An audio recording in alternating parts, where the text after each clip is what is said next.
friends, how are you guys? இன்னைக்கு நம்ம பார்க்க போகிறது கேப்டன் அமெரிக்காவோட பவர்ஸை பற்றி பார்க்க போகிறோம். அதுக்கடுத்து வீடியோஸ், அதாவது என்னோட வீடியோஸில் பார்த்தீங்கன்னா நம்ம அவெஞ்சர்ஸ் இன்ஃபினிட்டி வாரை பார்த்துருப்பீங்க. அதுக்கும் எனக்கும் ஒரு கனெக்ஷன் இருக்குது, அதை நான் சொல்கிறேன். அதுக்கப்புறமா இந்த வீடியோ உங்களுக்கு பிடிக்கும்னு நினைக்கிறேன். பிடிச்சிருந்தால் லைக் பண்ணுங்கள், ஷேர் பண்ணுங்கள், கமெண்ட் பண்ணுங்கள், மறக்காமல் சப்ஸ்கிரைப் பண்ணுங்கள், நிறைய வீடியோஸ் பாருங்கள். ஓகே, வாங்க இந்த வீடியோக்குள்ளே நம்ம போகலாம். நான் இப்போது கொஞ்சம் மியூசிக் என்னோடய வால்யூம் கம்மி பண்ணிக்கிறேன். ஏன்னா விஷுவல் மட்டும் நீங்கள் பின்னாடி பாருங்கள், அதுவே உங்களுக்கு புரியும். என்னோடய சவுண்ட் மட்டும் அப்போ தான் உங்களுக்கு கேட்கும். பேசாமல் நான் கம்மியாக வைக்கிறேன், உங்களுக்கு கேட்க வாய்ப்பு இருக்குது. ஹெட்ஃபோன் போட்டிங்கன்னா உங்களுக்கு கேட்க வாய்ப்பு இருக்குது. வாங்க இந்த வீடியோக்குள்ளே போகலாம். கேப்டன் அமெரிக்காவோட பவர்ஸை பற்றி பார்க்கலாம். பின்னாடி வீடியோ மட்டும் ஓடட்டும். நம்ம கேப்டன் அமெரிக்கா வந்து எல்லா சூப்பர் ஹீரோஸ்க்குமே செல்ஃபிஷாக இருப்பாங்க அவங்களோட விஷயத்தில். ஆனால் கேப்டன் அமெரிக்கா அப்படி இல்லை. அவரோட ஃப்ரெண்ட்ஸுக்கும் அவரோட நாட்டுக்கும் அமெரிக்காவுக்கும் எந்த பிரச்சனையுமே வரக்கூடாதுன்றதுல குறிக்கோளாக இருப்பார். ஆனால் அவரை பற்றி அவர் கண்டுக்க மாட்டார். ஏன்னா கேப்டன் அமெரிக்கா எப்பவுமே கேப்டன் அமெரிக்கா. ஏன்னா அந்தளவுக்கு ஒரு ஸ்ட்ராங்கான ஹியூமன் தான். அவர் வந்து சூப்பர் பவர் வந்து அவருக்கு செயற்கையாக தான் கொடுத்தாங்க.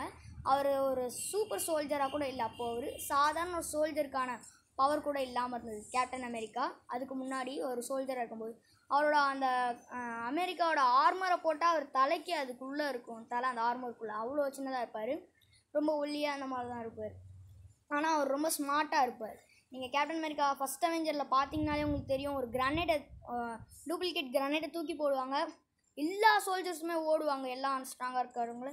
ஆனால் இவர் மட்டும் அவங்களுக்குலாம் எதுவும் ஆகக்கூடாதுன்னு போய் அந்த கிரானைட்டை கட்டி பிடிச்சிப்பார். ஆனால் அதுக்கப்புறமா தான் தெரியும் அது டூப்ளிகேட்டு கிரானைட்னு.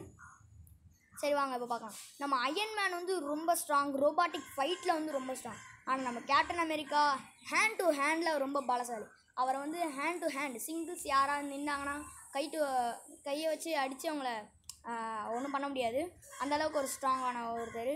நம்ம அயன் மேன்கிட்டேயே ஒரு ஆர்டிஃபிஷியல் இன்டெலிஜென்ட், அவர் ஹெல்மெட்டில் இருக்க ஆர்டிஃபிஷியல் சொல்லும், you can beat them hand to hand அப்படின்னு சொல்லும். ஆனால் முடியாது, கேப்டன் அமெரிக்காவை ஹேண்ட் டு ஹேண்ட் அடிக்க முடியாது. அந்த மாதிரி ஒரு ஆள்.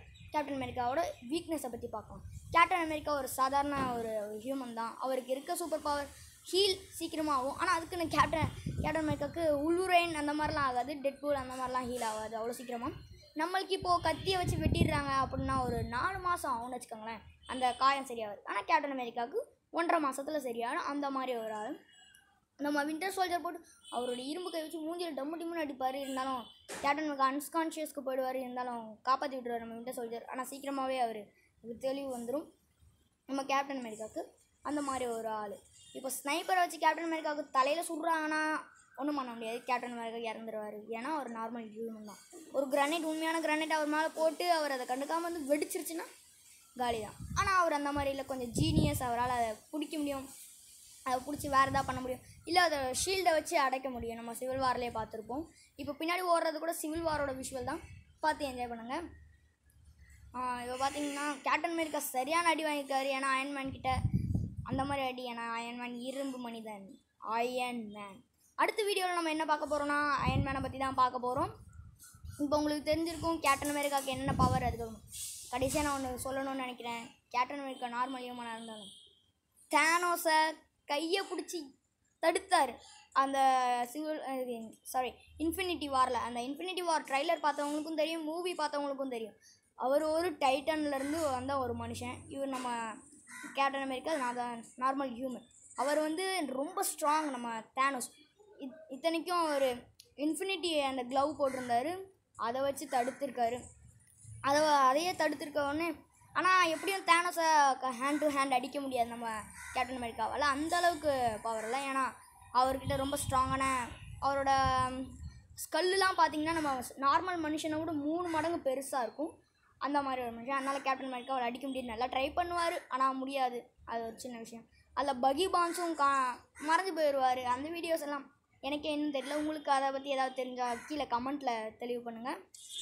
இதோட இந்த வீடியோ முடிச்சுக்கிறேங்க guys. Bye bye, see you later. அடுத்த வீடியோ அயன் மேனை பற்றி போய் சொல்லிக்கிறேன்.